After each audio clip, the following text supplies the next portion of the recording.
From 261 followers sa TikTok, then naging 824. Now, na-reach ko na ang 1K plus followers. Ngunit, paano ba nangyari yon in just 2 weeks without posting many contents? Yes, possible guys. And don't worry, legit at organic ito dahil may approval ito ni TikTok. Actually guys, baka hindi mo pa alam, 600 followers na ang minimum requirements para maging TikTok affiliate. Yes, alam kong gusto mong maging TikTok affiliate at kumita. Kaya nga, tutulungan kita kung paano dumami ang followers mo. So, konti lang ba ang followers mo sa TikTok? At gusto mong magkaroon ng 600 or 1K or more followers? Ngunit, paano ba magkaroon ng 600 to 1K followers or more na legit ha at involved si TikTok dito? Dati, 261 followers lang ang followers ko sa TikTok. Ngunit, from 261 ay naging 800 plus at ngayon ay may 1K plus followers na ako. Ngunit, paano ba nangyari yon? Simple lang. May tinatawag na kasi na grow host si TikTok, kung saan may mga host or live streamer na sasali lang sa live stream nila at lahat ng sumali doon ay pwede mong i-follow, then for sure, i-follow back ka din nila. Ang grow host sa TikTok ay tumutulong talaga sa mga konti lang ang followers para lumago ang iyong following or followers.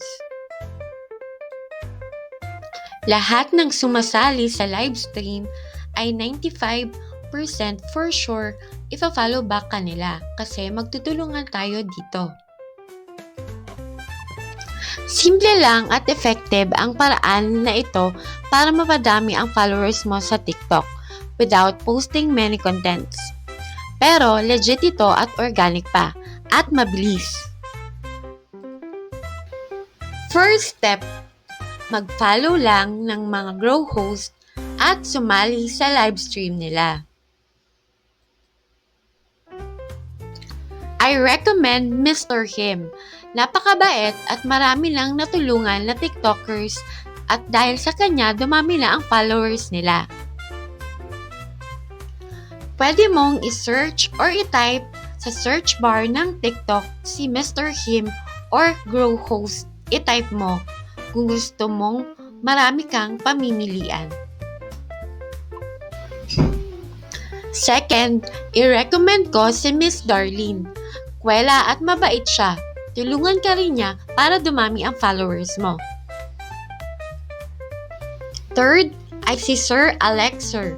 Mabait din siya at marami na rin natulungan siya sa TikTok para mag-grow ang followers nila. Fourth, ay si Miss Catalia. Good vibes ang live stream niya at napakabait din. Fifth, recommend ko si Miss Eves. Napakabait at napakamatulungin din niya. Second step, kapag na-search at na-follow mo na sila, ay sumali ka na rin sa live stream nila at mag-observe kung paano ang rules and regulations ng mga host. Third step, ay sumali lang sa live stream kapag alam mo na ang rules and regulations.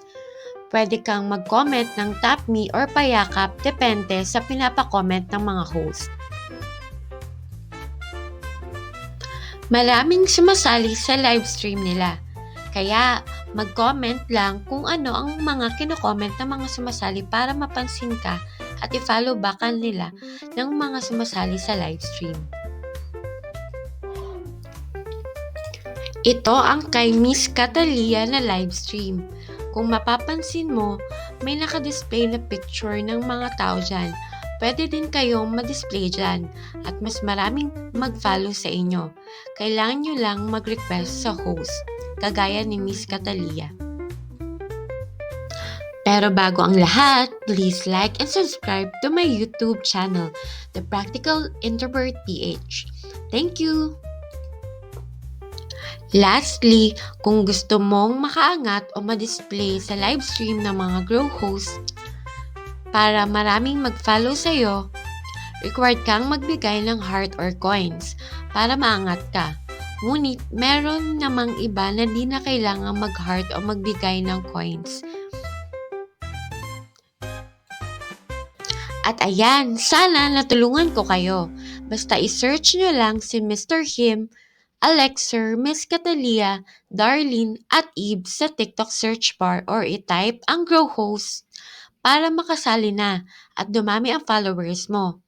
Tip lang, mas madaling dumami ang followers mo kung araw-araw kang sumali sa livestream nila.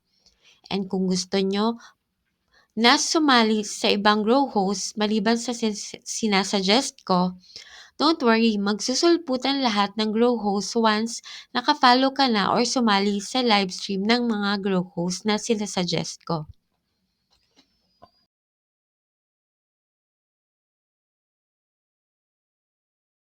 Thank you for watching. God bless!